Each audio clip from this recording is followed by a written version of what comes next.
বন্ধুরা, আজকে আলোচনা করব নবগ্রহ দোষ সম্বন্ধে। নবগ্রহ দোষ কাটান কিভাবে হয়?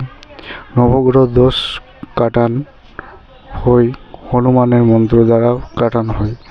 অনেকটাই নবগ্রহ দোষ যদি থাকে, জীবন বরবাদ হয়ে যায়। বন্ধুরা, মনে রাখবেন, নবগ্রহ দোষ যাদের হয় তারা সহজে কাজকর্ম এবং বিয়ে টিয়ে কিছু করতে পারে না, এবং সাড়ে সাতির প্রভাবে বিভিন্ন রোগ সৃষ্টি হয়।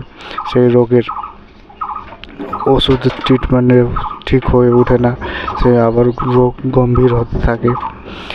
যেমন মনে করবেন, সাড়ে সাতিতে যেমন হনুমান রক্ষা করে, তেমনই মনে রাখবেন, যদি আপনি সাড়ে সাতির প্রভাবে থাকেন তাহলে মঙ্গল আর শনিবার হনুমান মন্দিরে গিয়ে হনুমান চালিসা পাঠ করুন এবং সঙ্গে একটা জলের বোতল নিয়ে যান।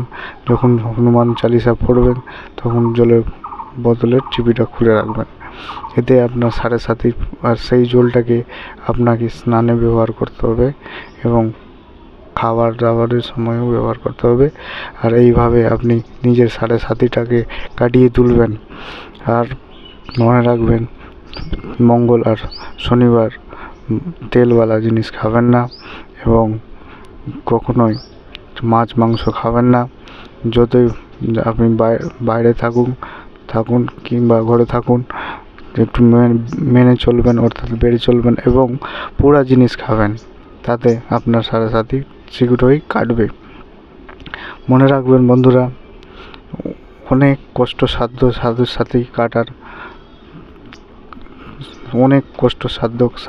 কাটার।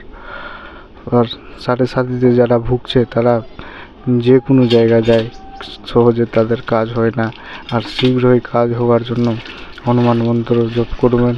এবং কোনো কাজে গেলে যদি বুঝতে পারছেন কি চারিদিকে বাধা সৃষ্টি হচ্ছে, অর্থাৎ আপনি কোনো অফিসিয়াল কাজে গেছেন, আর কিছু আপনার ডকুমেন্টটা পড়ে নম্বর পাচ্ছেন, আর কিছু আপনি দেখছেন কি বাধা সৃষ্টি হচ্ছে, তাহলে হনুমান মন্ত্র জপ করবেন, সঙ্গে শীঘ্রই কাজ হবে। বন্ধুরা, হনুমান ভক্তদের গ্রহ দোষ থাকে না, গ্রহ দোষ একেবারে থাকে না। হনুমান ভক্ত যারা, তাদের গ্রহ দোষ হয় না। আর যারা হনুমান সাধক, তারা তো গ্রহ দোষ সঙ্গে কাটা দিতে পারে। আপনাকে জল পোড়া দিবে কিংবা আর কিছু তাবিজ কবচ দিবে, যার মাধ্যমে আপনার সাড়ে সাতি কেটে উঠতে সাহায্য করবে। আর এগুলোই হচ্ছে